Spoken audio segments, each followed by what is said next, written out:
ตัวแทนสาวหนุ่มลาวได้สำเร็จการเข้าร่วมกองประชุมแลกเปลี่ยนของนักธุรกิจสาวหนุ่มกอบห่วมมือแม่น้ำล้านสร้างแม่น้ำของปี 2025 ซึ่งจัดขึ้นอยู่ในคอนลี่เจียงแขวงยุนนานสาธารณรัฐประชาชนจีนโดยมีบรรดาประเทศสมาชิกเข้าร่วมเช่นจีนกัมพูชีลาวไทยเมียนมาและเวียดนามภายใต้หัวข้อล้านสร้างแม่น้ำของเต็มไปด้วยความกระตือรือร้นในการสร้างอนาคตด้วยปัญญาประดิษฐ์ตัวแทนนักธุรกิจสาวหนุ่มลาวได้เข้าร่วมกองประชุมแลกเปลี่ยนของนักธุรกิจสาวหนุ่มกอบหัวมือแม่น้ำล้านสร้างแม่น้ำของปี 2025 เพื่อพร้อมกันปรึกษาหารือการขับเคลื่อนการประดิษฐ์สร้างใหม่และโอกาสการจัดการหัวมือในภาคพื้นโดยเฉพาะแม่นการพัฒนาสร้างข้อมูลนำเสนอผลิตภัณฑ์ของบรรดาประเทศสมาชิกด้วยระบบออนไลน์เพื่อตอบสนองความต้องการจับคู่ทางธุรกิจผ่านการปรึกษาหารือและการค้นคว้าโดยซึ่งหน้ากลายเป็นขัวต่อและก้าวไปสู่การร่วมมือในโครงการต่างๆในระยะเข้าร่วมกองประชุมตัวแทนจาก 6 ประเทศยังได้ลงลึกการปรึกษาหารือใน 3 หัวข้อใหญ่เช่นประดิษฐ์สร้างใหม่เศรษฐกิจภาคพื้นเพิ่มโอกาสในการลงทุน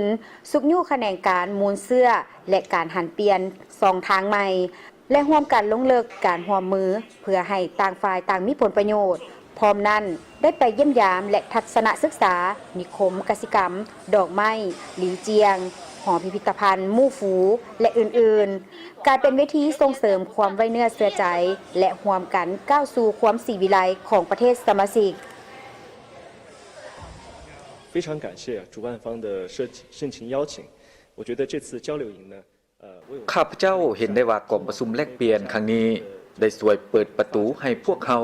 นำไปจัดตั้งปฏิบัติโดยเฉพาะเป็นการร่วมมือกับบรรดาประเทศสมาชิกในกรอบการร่วมมือแม่น้ำล้านสร้างแม่น้ำคลองสร้างเจตจำนงร่วมมือต้นแบบกับนักธุรกิจสาวหนุ่มหลายทานสิ่งสำคัญมันได้เห็นการพัฒนาเศรษฐกิจการบินของประเทศจีน